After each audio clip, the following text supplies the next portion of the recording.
पुढची बातमी आहे भाजपचे खासदार किरीट सोमय्या हे रेवदंडामध्ये दाखल झालेत आणि रश्मी ठाकरेंविरोधात ते तक्रार दाखल करणार आहेत। रेवदंडा पोलिसांमध्ये ते तक्रार देणार आहेत। भाजपचे नेते किरीट सोमय्या अलिबागमधल्या कथित 19 बंगल्यांच्या प्रकरणी तक्रार करणार आहेत आणि त्यासाठी ते रेवदंडा या ठिकाणी पोहोचलेले आहेत। मोहन जाधव आमचे प्रतिनिधी आपल्या सोबत आहेत। मोहन, किरीट सोमय्या रेवदंडामध्ये पोहोचलेत का आणि कधी ते तक्रार दाखल करतायत? रश्मी ठाकरेंविरोधात कोणत्या पोलीस स्टेशनमध्ये?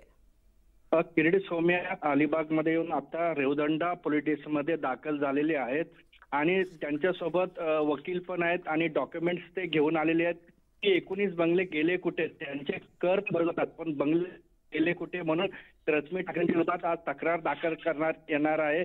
सगळे पेपर्स त्या ठिकाणी आलेले आहेत आणि रेवदंडा पोलीस स्टेशन केबिन मध्ये जे पी आहेत त्याची चर्चा सुरू आहे। त्याच्यानंतर येऊन बोलणार आहेत की काय झालंय ते, आणि हे जे रश्मी ठाकरे यांच्या विरुद्ध तक्रार दाखल करा, गुन्हा दाखल करा असंही त्यांनी आता मागणी केलेली आहे। बाहेर पॉलिटिशियन बीजेपीचे कार्यकर्ते आहेत, त्यांनी घोषणाबाजी पण केली आहे लवकरात लवकर यांच्या गुन्हा करा सुरू आहे आणि किरीट सोमय्या यांची आता चर्चा सुरू आहे। मोहन, धन्यवाद या सगळ्या माहितीसाठी। सध्या रेवदंडा पोलीस स्टेशनमध्ये किरीट सोमय्या पोहोचलेले आहेत रश्मी ठाकरे यांच्या विरोधात तक्रार दाखल करण्यासाठी आपल्या वकिलांसोबत। राज्याचे शिक्षण मंत्री दीपक केसरकर साईंचरणी लीन झाले। यावेळी केसरकर यांनी अजित पवारांना टोला लगावला। छत्रपती संभाजी महाराज हे धर्मरक्षक आणि स्वराज्य रक्षक देखील आहेत आणि त्यांनी यातना सोसल्या मात्र धर्म बदलला नाही। त्याचसोबत अजित पवार हे बाहेरून कठोर मात्र त्यांचं मन निर्मळ आहे असं केसरकर म्हणाले।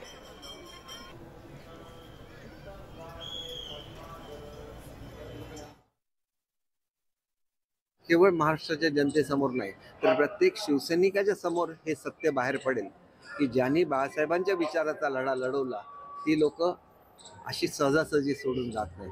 काहीतरी निश्चितपणे असं घडलेलं आहे की ज्याच्यामुळे ही लोक बाहेर पडली आणि ते काय घडलं याचं आत्मपरीक्षण जसं मी केलं पाहिजे तसं आमच्या पक्षप्रमुखांनी सुद्धा केलं पाहिजे त्यावेळेच्या, असं मला वाटतं।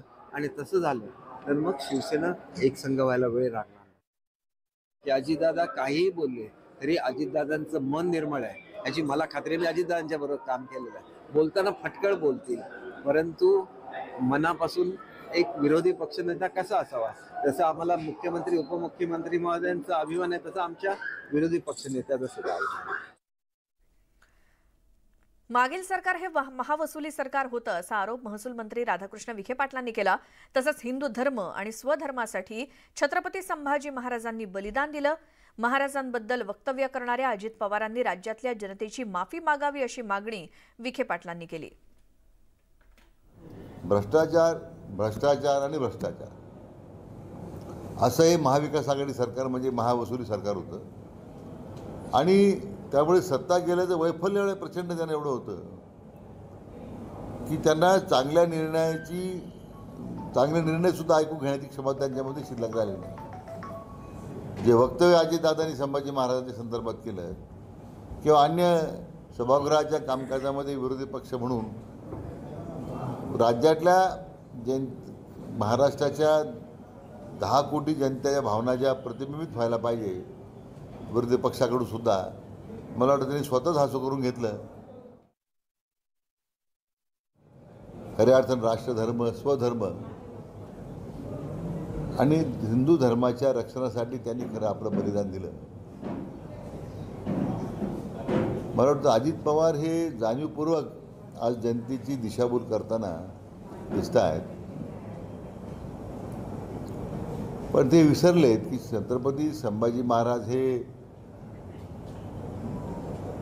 स्वराज्याचे रक्षक होतेच परंतु ते धर्मावर देखील होते। खरं म्हणजे माझी तर मागणी आहे की अजित पवारांनी त्यांच्या ह्या बेताल विधानामुळे छत्रपती संभाजी महाराजांचा त्यांनी जो अवमान केलेला आहे त्याच्याबद्दल महाराष्ट्राच्या जनतेची माफी मागावी।